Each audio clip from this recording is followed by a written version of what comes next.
3 јули 2025, термин за дневникот на КТВ. Добра вечер. Во тек на реализација е уште една фаза од проектот вреден 1 милион евра од Министерството за животна средина и просторно планирање, како и 300.000 евра обезбедени од општина Кавадарци. Во Моклиште се врши изградба на водоводна и канализациона мрежа во должина од 6,4 км и резервоар со капацитет од 150 метри кубни, информираат од локалната самоуправа. Продолжува реконструкцијата на Општинскиот ученички дом Крсте Петков Мисирков Кавадарци, која опфаќа комплетно реновирање на собите, тоалетите, ходниците и влезните парти. Опфатен надворешниот дел, мензата, магацините, ходниците, простории за рекреација, библиотека и занимални на вториот кат, тоалети и целосно нова електрика. Во наредната фаза ќе се врши и реконструкција на кујната. Инвестицијата е на општина Кавадарци во вредност од 5,5 милиони денари, информираат од општината. Управата за финансиска полиција поднесе кривична пријава против кавадарчанка поради даночно затајување. Управата за финансиска полиција до основното јавно обвинителство Кавадарци поднесе кривична пријава против СТ во својство на собственик, управител и овластен подписник на Друштвото за производство, трговија и услуги Руш Експорт ДОЕЛ Кавадарци, поради постоење на основано сомнение за сторено кривично дело даночно затајување по член 279 став 3, продолжено кривично дело по член 45 став 1 и став 2 од Кривичниот законник на Република Северна Македонија.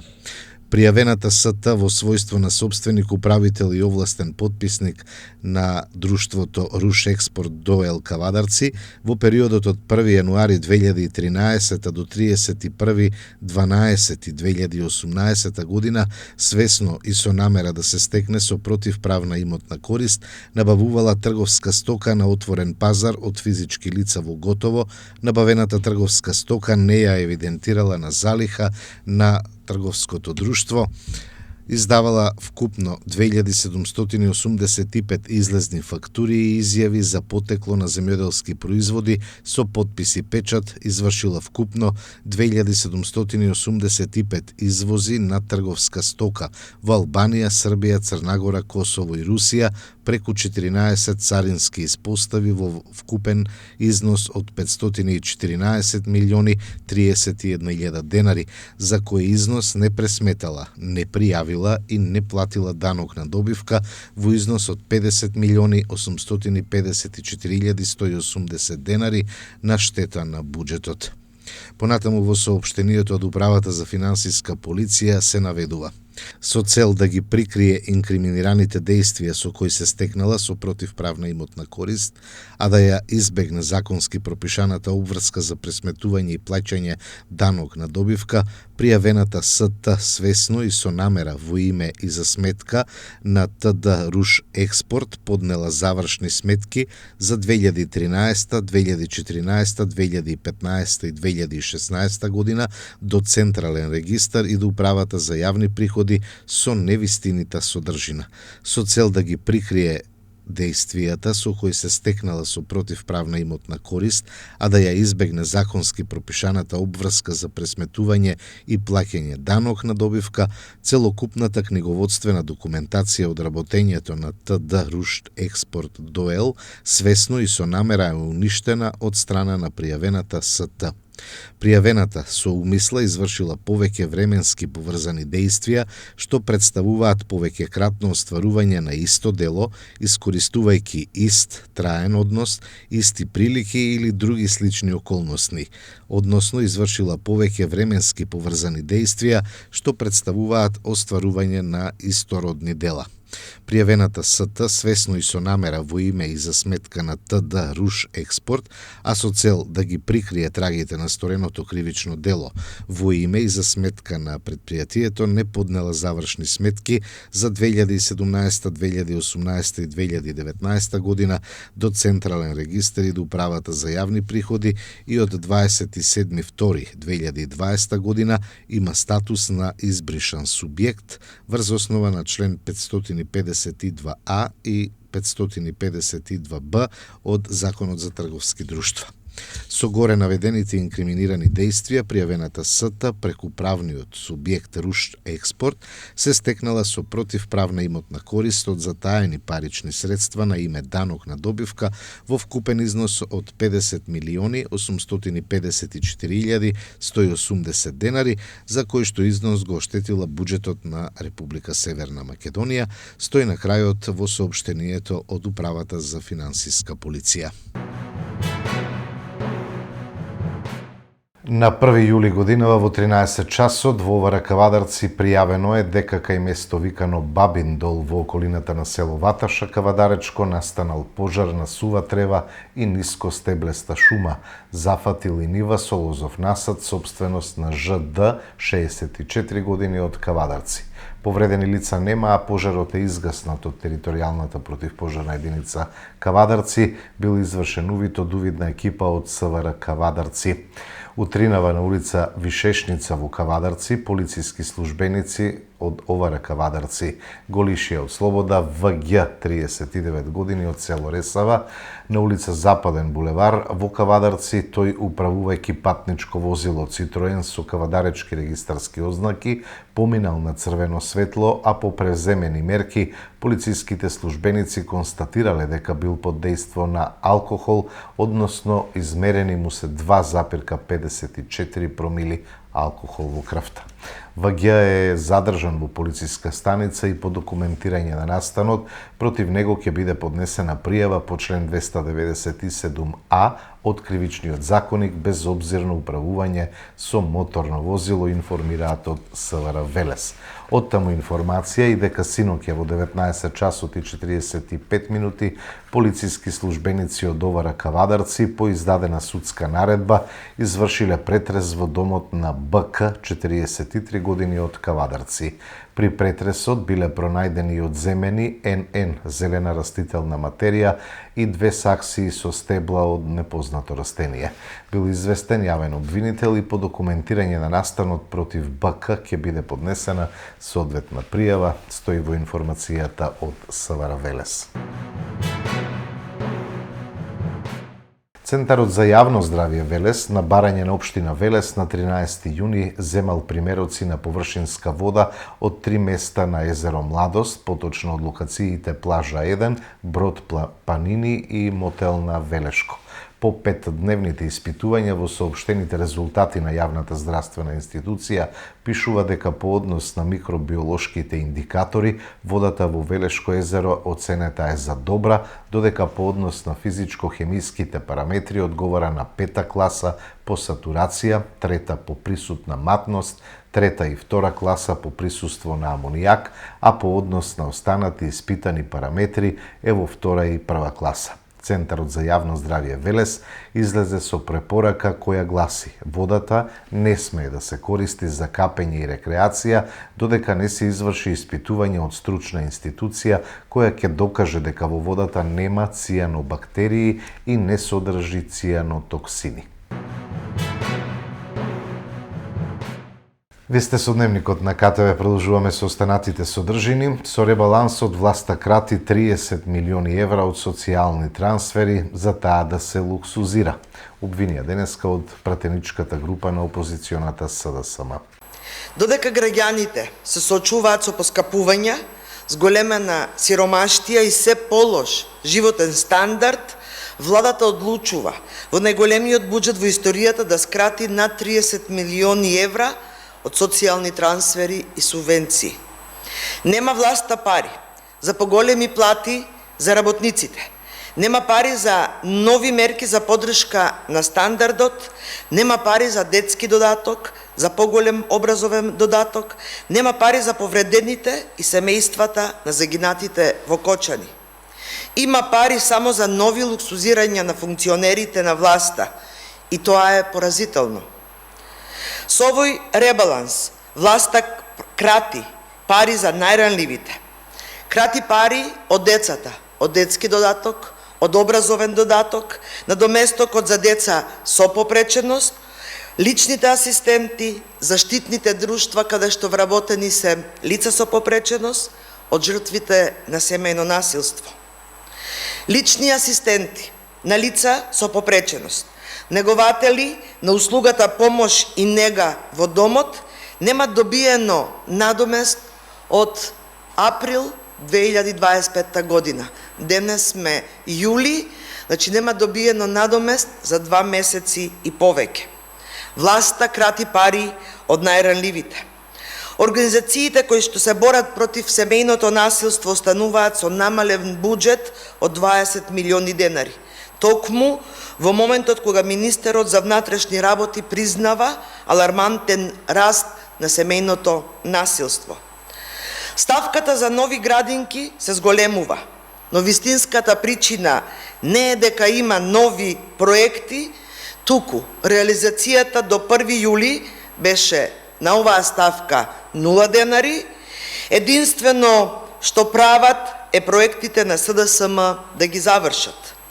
Истовремено додека крати пари за народот, власта ги зголеми за 30 милиони евра трошоците за собствено луксузирање, за стоки и услуги за функционерите, за приватни авиони, папаја и манго. Ова е срамно понижување на граѓаните, на ранливите, на оние на кои им е неопходна помош и поддршка во ова тешко време. Владата избра да го штити својот луксус, а не стандардот на народот. Загрижува тоа што со овој ребаланс се гледа дека дефицитот во ПИОМ расте, а наплатата на придонесите не оди добро. Тоа на долг рок значи загрозување на исплатата на пензиите на нашите пензионери. Овој ребаланс е потврда за економскиот неуспех на владата, за игнорантскиот однос на власта за потребите на граѓаните и социјално ранливите. Затоа Социјалдемократскиот сојуз на Македонија поднесува 160 амандмани со кои бараме покачување од 20% на детски додаток, еднократна парична помош за новороденче, родителски додаток за дете, додаток за образование. Покачување од 10% на правата од социјална заштита, гарантирана минимална помош, надоместок заради попреченост, надоместок за помош и него од друго лице, правото на социјална сигурност на стари лица. 30 милиони денари за невладините организации, за националните инвалидски организации, нивните здруженија и нивната асоциација, на Здруженијата за борба против семејното насилство и за Црвениот крст на Република Северна Македонија. 934 милиони денари за семејствата на загинатите и повредените во трагедијата во Кочани.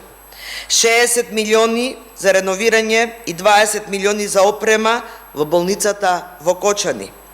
Финансиска помош за студенти од социјално загрозените семејства. Финансиски додаток на студенти со попреченост. Бесплатен превоз на ученици од руралните места. Овие амандмани се реални, праведни и изводливи, но потребно е да се прекине луксузирањето и расипништвото на власта и парите да се насочат кон оние на кои им се најпотребни. Ги повикуваме сите пратеници во собранието, без оглед на политичката припадност, да ги поддржат овие амандмани. Време е за буџет кој ги става граѓаните во фокус, а не функционерите. Не за папаја и манго. Да за Кочани, да за децата, да за лицата со попреченост, да за најранливите, за студентите, за пензионерите, за Македонија. Од анекси и класифицирани договори и неуспешни обиди за градење на патишта до нови, брзи и квалитетни патишта за само една година. Инфраструктурата во подем се менува. Се пофалија денеска од владеачката ВМРО ДПМН. Тоа што владата на СДС и ДУИ не можеше да го изгради за 7 години власт, ВМРО ДПМН го реализираше за само една година. На СДС и ДУИ им требаа 7 години, неколку анекси и класифицирани договори, пенали и казни од неколку стотици милиони евра за патот Кичево-Охрид да го напреднат за само 10%. Или пак 300 милиони евра за 10 километри за патот Скопје-Блаце, или во превод 30 милиони евра за само 1 километар пат на кој блиски лица на СДС и ДУИ купуваа имоти за да можат потоа да инкасираат средства од државата. За само една година работите се свртеа за 180 во инфраструктурата, а долго очекуваниот пат Кичево-Охрид ќе биде готов до 2026 година. Во употреба беа пуштени експресните патишта Градско Дреново и Куманово Страцин Крива Паланка, патниот правец Охрид Светинаум, регионалниот пат викан Понов мост кај влезот на Богданци, а започната е со изградба на 4 автопати: Тетово Гостивар, Гостивар Букојчани, Кичево Охрид, како и Прилеп Битола. Паралелно со патната инфраструктура се развива и модернизира железничкиот сообраќај. Се пушти во употреба пругата на коридорот 8 Куманово-Белјаковце, железничката линија Скопје-Куманово, а во изградба е и железницата Белјаковце-Крива Паланка. Во делот на авиосообраќајот се воведени нови 11 авиолинии од двата аеродроми, а се разговара и за воведување на нови 20 авиолинии, со кои ќе имаме зголемен број на туристи во државата. Почитувани, ова се само дел од проектите кои ги има или се реализираат во Министерството за транспорт, за кои беа потребни само една година. Замислете каква инфраструктура ќе имавме денес, ако за изминативе 7 години СДС и ДУИ работеа барем 10% од она што оваа влада предводена од ВМРО ДПМН го направи до сега. Затоа, за само една година ги градиме темелите на промените. Доаѓа времето на Македонија. Првиот обид пропадна, но хистеричната влада на ДПМН вреди и знам не се откажа од намерата да ги контролира и оценува медиумите, па службата за општи заеднички работи на оваа влада распиша нов повик, овој пат успешен за изработка на софтвер за оцена и контрола на медиумското влијание вреден 26.415.480 денари, обвинуваат во денешното соопштение од Левица. Тие понатаму пишуваат: ова е алармантен чекор со кој режимот си обезбедува дигитален механизам за масовно мониторирање и профилирање на секој новинар, медиум, портал и граѓанин кој јавно зборува, систем кој ги класифицира објавените како позитивни, негативни или неутрални, водејќи евиденција за тоа кој е добар послушник, а кој критички настроен, пишуваат од Левица. Кој нареди да се повлече обвинението против Максим Димитриевски, прашаа денеска од СДСМ и побараа истрага. СДСМ најостро реагира на скандалозниот чин на Кумановското јавно обвинителство, кој само 5 дена пред завршните зборови во судската постапка, без никакво објаснување, повлекло обвинение против градоначалникот Максим Димитриевски. Ова е скандал без преседан. Класичен пример за партизирано судство и селективност.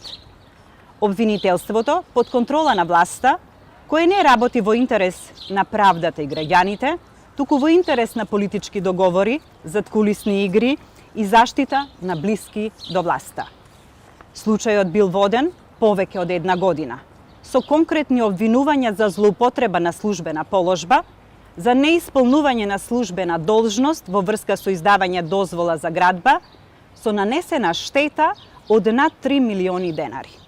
Сега, без никакви докази, без промена на фактите, обвинителството едноставно се откажува. По чиј налог? Повикуваме на итна истрага во самото обвинителство. Кој го донел решението за повлекување на обвинението и со какви мотиви? Кој притискал, договарал и овозможил оваа фарса? Кој го штити Димитриевски и зошто? Ова е класичен пример за неправда. Ова е прикривање на одговорност. Обвинителите од тефтерчињата мора да сносат одговорност. Без независно и непристрасно обвинителство нема ниту правна држава, ниту доверба во институциите. Овој срам пред правдата, направен во Куманово, е уште еден доказ дека судството е под капата на ВМРО ДПМНЕ и нивните сателити. Ова е неправда. Граѓаните заслужуваат вистинска правда, а не селективност.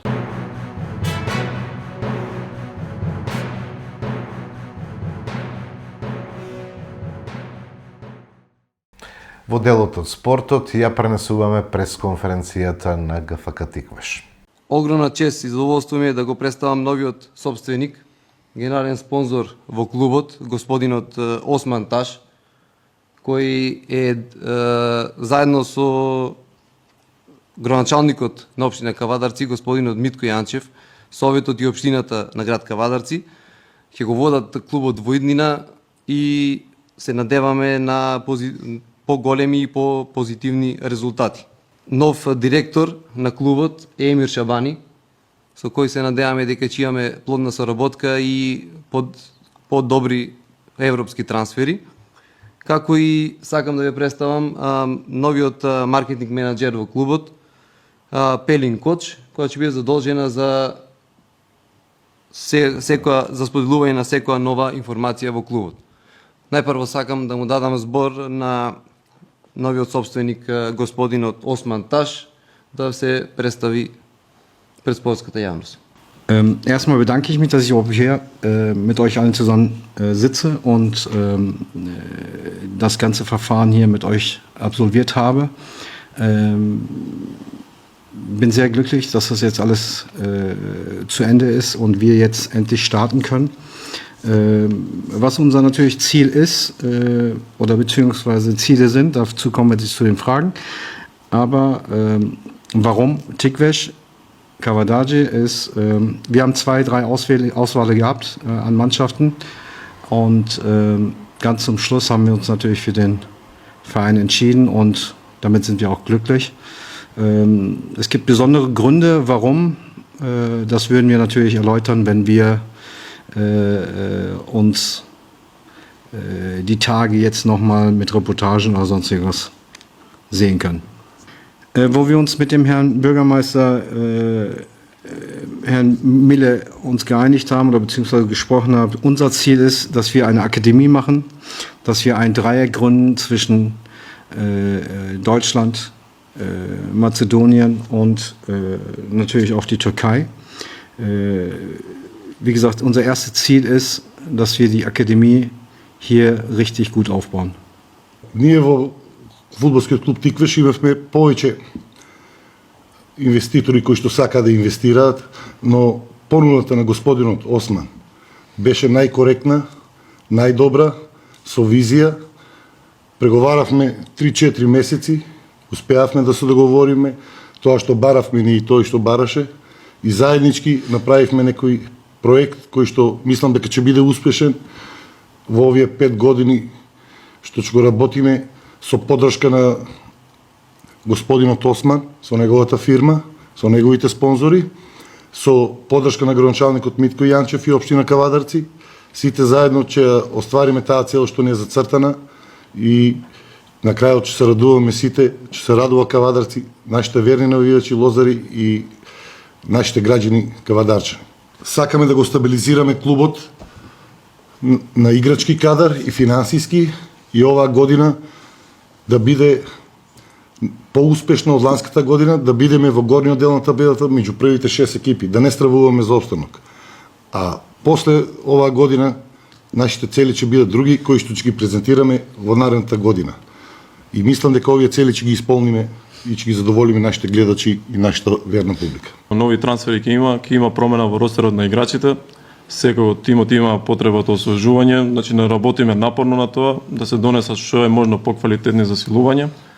Како што напомена и собственикот и претседателот Миле Масларков, целта е да се направи стабилна екипа која што ќе биде во горниот дел. Секако, значи ако ни се укаже шанса за европска сцена, секако ќе нападнеме, но првична цел е да се изгради клуб као прво, да се направи да се смени нивото на клубот. Секако екипа ќе се направи стабилна, која што ќе биде стабилна екипа првата година, секако се мисли на подолгорочно, али као што кажа, главна цел ова година ни е опстанокот, горниот дел, па ако се укаже шанса, зашто не е Европа.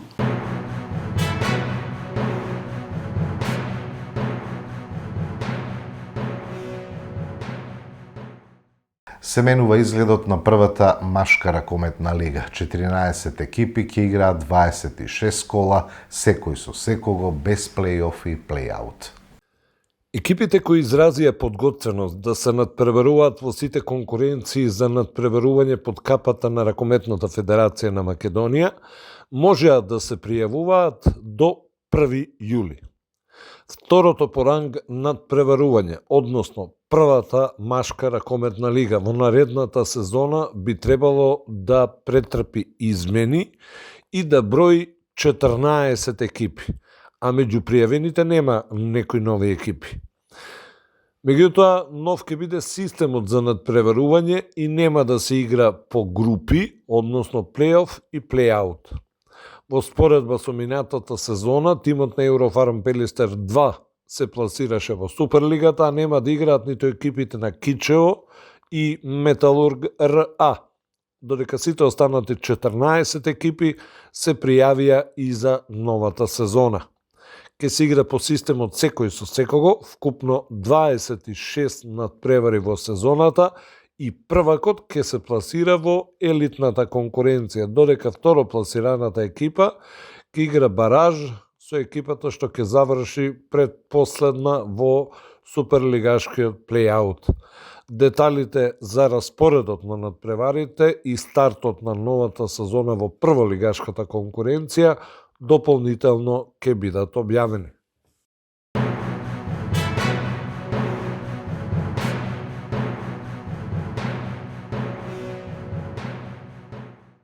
Пелистер против Реджо Емилија во кошаркарската лига на шампиони. За да стигнат до групна фаза на битолчани ќе им требаат 3 победи против силни кошаркарски колективи. Македонските спортски колективи наголемо се подготвуваат за своите евро настапи. За некои подготовките наголемо траат, додека други се обидуваат да се екипираат и направат конкурентен тим. Во некои спортови познати се и противниците на нашите спортисти, додека има екипи кои се уште ги чекаат имињата на истите. Во македонската кошарка, Битолски Пелистер по настапите во АБА-2 лигата се реши за чекор понапред и се пријави за учество во најсилното клубско надпреварување на ФИБА Лига на шампионите. На жребката во Лозана битолчани за противник во четвртфиналето од квалификациите го добија тимот на Реджо Емилија од Италија. Во групата 2 ќе се судрат уште и екипите на Антверпен и Орадеа, што значи дека победникот од овој дуел во полуфиналето ќе се сретне со победникот од средбата Пелистер и Реджо Емилија. Во горниот дел од надпреварувачкиот костур, во оваа група се уште ПАОК од Грција, Спортски центар Дерби од Црна Гора, односно Бурса од Турција и Брауншвајг од Германија. Инаку Реджо Емилија минатата сезона заврши на 7-та позиција на табелата во регуларниот дел на италијанското првенство со 18 победи и 12 порази, а во плей-офот беше елиминиран уште во првото коло од Трапани со резултат 3-0. Квалификацијските турнири ќе се играат во периодот од 23 до 28 септември. Победниците на трите квалификацијски турнири ќе им се приклучат на оние останати 29 екипи, за да се формираат надпреварувачки групи во регуларната фаза, во која ќе се надпреваруваат 32 екипи, поделени во 8 групи со по 4 екипи.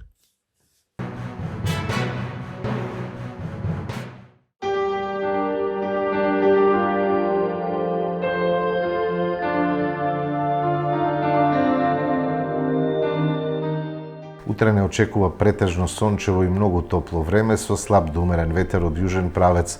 Температурата ќе достигне 39 степени. До вторник времето ќе биде многу топло со дневна температура која насекаде ќе надминува 30, наместа ќе надминува и 40 степени. Во недела во попладневните и вечерните часови ќе има услови за локална нестабилна облачност со пороен дожд и грамежи. Во среда ќе дува засилен северен ветер кој ќе предизвика опаѓање на дневната температура.